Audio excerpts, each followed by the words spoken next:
तो बच्चों जैसा कि आप जानते हैं मैं आपके साथ प्रोग्रेशन इन सीरीज जिसको हम लोग सीक्वेंस इन सीरीज के नाम से भी जानते हैं उसमें आने वाले 2023 के सारे शिफ्ट के क्वेश्चन आपसे डिस्कस कर रहा हूँ।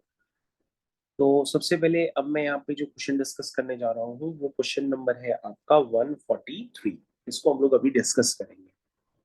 ठीक है, तो क्वेश्चन को जरूर से रीड कर लीजिए और ये क्वेश्चन बहुत ही कम बच्चे करके आए थे, तो उस क्वेश्चन का सोल्यूशन आप जरूर से देखिएगा। ये क्वेश्चन स्टार्ट करते हैं इस क्वेश्चन को। सबसे पहले बच्चों इस क्वेश्चन को न करने में क्या पॉइंट दिखाई दे रहा है कि यहाँ पे डिनोमिनेटर में फैक्टोरियल 2n, और हम लोग की आदत क्या है करने की कि यार इस तरह का एक्सप्रेशन आता है कि सबसे पहले हम उसको डिफरेंस फॉर्म में क्रिएट कर लेते हैं और फिर टेलीस्कोपिक मेथड करके हम उसको जो है जल्दी से कैंसिल करके सम निकाल लेते हैं। लेकिन यहाँ पर आपके पास सारा काम आपका कौन बिगाड़ रहा है? आपका सारा काम बिगाड़ रहा है आपका, देखिए ध्यान से, कौन बिगाड़ रहा है? Factorial 2n। फैक्टोरियल 2n आपका सारा काम बिगाड़ रहा है, उसी को ही आपको यहाँ से डिसअपियर करना पड़ेगा।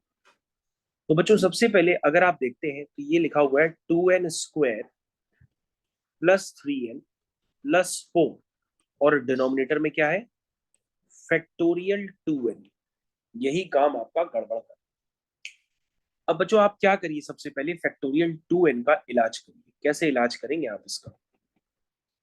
सबसे पहले आप क्या करिए, इसमें जो ये 2n स्क्वायर है, ध्यान से देखिए, जो ये 2n स्क्वायर लिखा हुआ है, इसमें क्या करिए आप 2n स्क्वायर के साथ 2n का फैक्टोरियल देखिए। तो 2n के फैक्टोरियल से बाहर क्या निकल के आ सकता है? एक तो 2n निकलेगा और एक 2n माइनस 1 निकलेगा। निकलेगा ना? 2n प्लस 1 तो निकलेगा नहीं। 2n अगर आप बाहर निकालोगे तो बाहर 2n माइनस 1 आएगा। तो बच्चों यहाँ पे क्या करो, यहाँ पे 2n माइनस 1 को एडजस्ट करो। ठीक है, लेकिन आप कहोगे सर एडजस्ट कर दिया, क्यों किया? ताकि हम जब डिवाइड करें फैक्टोरियल 2n से तो ये एडजस्ट हो जाए वहां पर। अब बच्चों ध्यान से देखिएगा कि 2n स्क्वायर जब 2n से मल्टीप्लाई होगा तो 4n स्क्वायर हो जाएगा, लेकिन न्यूमरेटर में क्या है? 2n स्क्वायर है, तो हमने यहाँ पे 2 से क्या कर दिया? फर्दर डिवाइड भी कर दिया। अब कहोगे सर 2n स्क्वायर, ध्यान से देखिएगा 2n, यहाँ पे बच्चों एक मिनट, हाँ, अब ध्यान से देखिएगा बच्चों, जब 2n जो है 1 से मल्टीप्लाई होगा तो क्या बन जाएगा भाई? 4n स्क्वायर को मैंने 2n स्क्वायर बना दिया। कैसे बनाया? 2 से डिवाइड करके। लेकिन जब मैंने 2n को 1 से मल्टीप्लाई किया तो माइनस 2n आ गया, और माइनस 2n को मैं कैसे हटाऊंगा ये आपको सोचना पड़ेगा। बताइए माइनस 2n को हम कैसे हटाएं? तो तुमने माइनस 2n को हटाने के लिए यहाँ पे प्लस का 8n कर दिया। ध्यान से देखिएगा सारे बच्चे, प्लस का 8n कर दिया, क्योंकि प्लस का 8n और माइनस का 2n कंबाइन होकर क्या हो जाएंगे? वो हो जाएगा प्लस का 6n, और प्लस का 6n 2 से डिवाइड किया वो क्या हो जाएगा? 3n हो जाएगा। और 4 को मैंने 8 लिख दिया, क्योंकि 8/2 कितना हो जाएगा?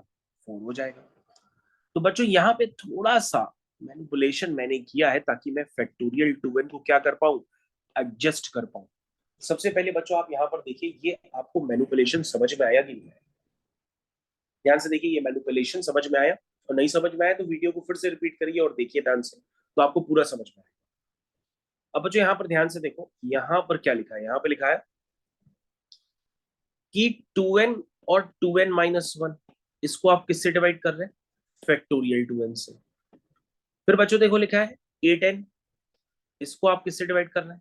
फैक्टोरियल 2n से। फिर क्या लिखा है? 8 किससे डिवाइड कर रहे हैं? फैक्टोरियल 2n से। बोलो भाई समझ में आया? अब बच्चों क्या बन गया? 1/2 टाइम्स। ध्यान से देखिएगा बच्चों, नीचे से 2n कॉमन निकालो और 2n माइनस 1 कॉमन निकालो, तो किसका फैक्टोरियल बचेगा फाइनली?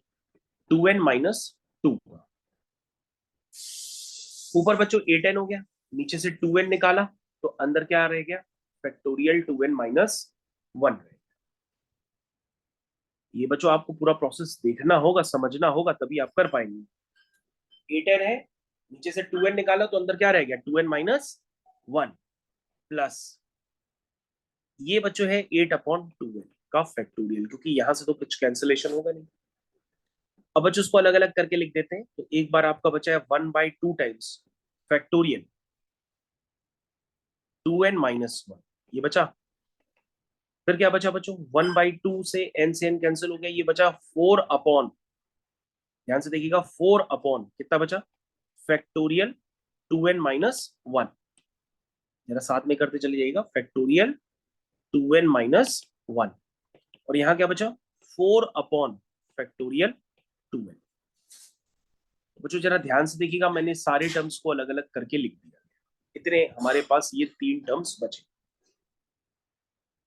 देखिए क्या ये सभी को क्लियर है, यहां तक क्लियर होना चाहिए। अब जो जब आप इस क्वेश्चन का आंसर देखोगे तो क्वेश्चन के आंसर में ई वगैरह के टर्म्स दिए गए हैं।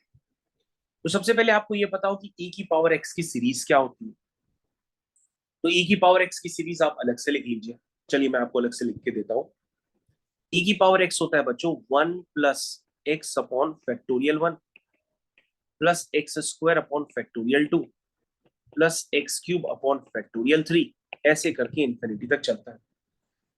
अब मैं पूछूं ई की पावर 1 क्या होगा, तो तुम कहोगे सर 1 अपॉन फैक्टोरियल 1, 1/(2), 1/(3), ऐसे चलेगा। हमने आपसे पूछा ई की पावर -1 क्या होगा, तो आप कहोगे सर 1 अपॉन माइनस में आ जाएगा, फिर यहाँ प्लस में हो जाएगा, फिर यहाँ माइनस में हो जाएगा, इस तरह से ये सारे काम आपके चलते रहेंगे, ठीक है, 1 माइनस प्लस माइनस, इस तरह से।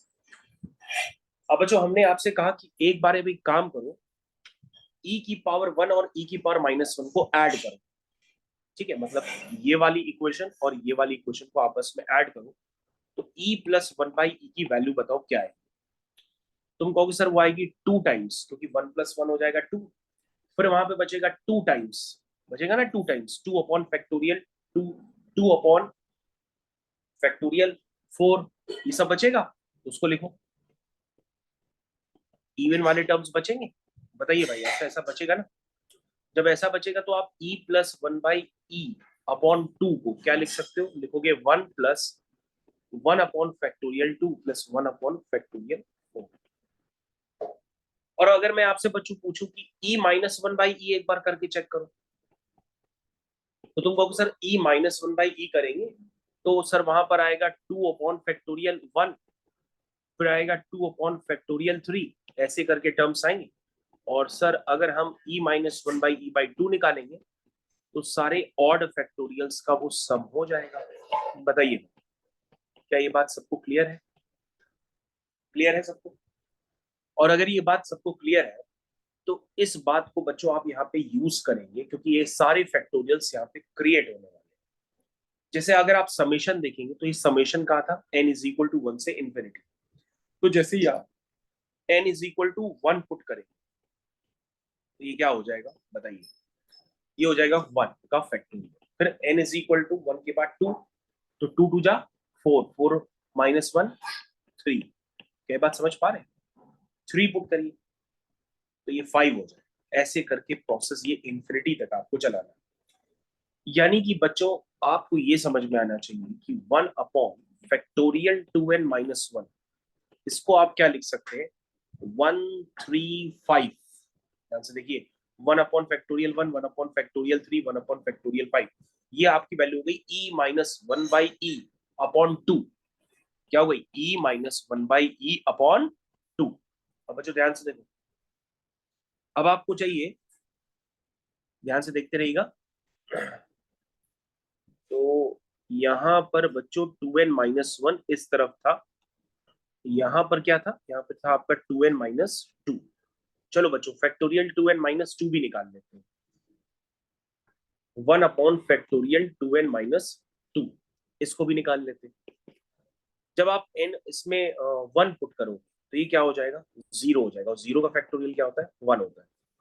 फिर n की जगह आप 2 पुट करोगे तो ये 1 अपॉन फैक्टोरियल 2 हो जाएगा। देखो 2 4 4, 4 माइनस 2, 2 हो गया। n की जगह सबसे पहले आपने 1 पुट किया तो 0 आ गया, 0 का फैक्टोरियल 1 होता है। 2 पुट किया तो 2 आ गया, 2 का फैक्टोरियल। 3 पुट करिए तो 3 2 6, 6 माइनस 2, फैक्टोरियल 4 आ जाएगा। ये बात समझ में आ रही है सबको, जरा समझने की कोशिश करिए। आपने इसकी भी वैल्यू अभी जस्ट निकाली है, और ये वैल्यू है 1 plus 1 upon factorial 2, 1 upon factorial 4, तो ये वैल्यू कितनी आएगी बच्चों? वो हो गई e plus 1 by E by 2। नीचे मैंने आपको निकलवाई, ये हो गई e plus 1 by E upon 2। Clear है सब? अब बच्चों 1 अपॉन फैक्टोरियल 2n देखिए, इसमें आप n1 जान लेंगे तो 1 डालते ही फैक्टोरियल 2 हो जाएगा, ठीक है। फिर 2 डालेंगे तो फैक्टोरियल 4 हो जाएगा, 3 डालेंगे फैक्टोरियल 6 हो जाएगा, ऐसे करते करते ये मामला इन्फिनिटी तक चलेगा। तो 2 4 6, ध्यान से देखिए, 2 4 और 6, तो 2 4 6 की वैल्यू क्या होगी ये आपको सोच के बताना पड़ेगा। तो उसके लिए आप कहोगे सर इसकी वैल्यू होगी e प्लस 1 बाई ई। देखिएगा, e plus 1 by E upon 2 minus 1 क्या होगी? This is e plus 1 by E upon 2 minus 1। जरा चेक करिए ये वैल्यू निकल करके आएगी, क्योंकि 1 को मैंने उधर शिफ्ट कर दिया तो माइनस 1 हो गया, तो ये वैल्यू निकल के आई। जरा चेक करिए सब लोग। तो आई होप बच्चों आपको सारे टर्म्स यहाँ तक क्लियर हो गए होंगे। अब जरा ये वाला स्टेप देखिए और उसको सिंप्लीफाई कर लीजिए कि आपका ये मेन स्टेप था। तो जब आप इस वाले स्टेप को देखेंगे तो आप सारी वैल्यूज निकाल चुके हैं। तो ये वाली वैल्यू थी बच्चों e plus 1 by E upon 2, ठीक है, 2 टाइम्स, और ये वैल्यू बच्चों कितनी होगी? 1 upon 2n minus 1, this is e minus 1 by E upon 2। और बच्चों ये 4 times 1 upon factorial 2n, this is e plus 1 by E minus 2 upon 2। इसको आप ऐसे लिख सकते हैं। इसको बच्चों आप सॉल्व कर लीजिए। तो बच्चों जब आप इसको सॉल्व करेंगे तो आपका आंसर आएगा C part, this is 13 e by 4, 13 e/4। जरा सारे बच्चे सॉल्व करें। Plus 5/4e, plus 5/4e minus e minus 4। ये बच्चों आपका फाइनल आंसर आ जाएगा। होपफुली सारे बच्चों को समझ में आ गया होगा क्वेश्चन। ये क्वेश्चन को करने के लिए तुमने ई का यूज किया है, क्योंकि ई ऑलरेडी क्वेश्चन में गिवन था, इसलिए मैंने उसका यूज किया। ठीक है, होपफुली बच्चों सभी को समझ में आ गया होगा। और शुरुआती दौर में मैंने जो एडजस्टमेंट किए वो भी आपको समझ में आए होंगे, क्योंकि वो मैंने इसलिए किए ताकि आपका फैक्टोरियल वहां से रिमूव हो जाए। Thank you.